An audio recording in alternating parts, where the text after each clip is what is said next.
মিরপুর স্টেডিয়ামে এখন শুনশান নীরবতা। অথচ আজ সেখানে ক্রিকেটারদের ব্যস্ত থাকার কথা ছিল বিশ্বকাপের শেষ মুহূর্তের প্রস্তুতিতে। বিপিএল শেষ হওয়ার পর যেখানে প্রধান কোচ ফিল সিমন্স শিষ্যদের নিয়ে ভারতের বিমানে ওঠার কথা, সেখানে তিনি এখন লাগেজ গুছিয়ে ছুটিতে দেশ ছাড়ছেন একরাশ হতাশা নিয়ে।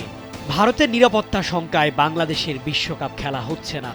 এই কঠিন বাস্তবতায় ক্রিকেটারদের সময় কাটছে এখন নিজ গ্রামে কিংবা এলাকায় টেপ টেনিস খেলে, কেউ বা বিদেশ সফরে।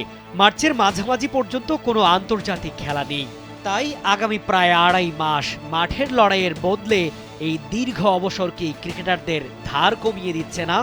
যদিও বিসিএল কিংবা আরও ঘরোয়া আসর যোগ করে তাদের মাঠে ফেরানো হবে। কিউরেটর টনি হেমিংয়ের সাথে উইকেট নিয়ে আলোচনা করেছেন প্রধান নির্বাচক লিপু ও ফাহিম।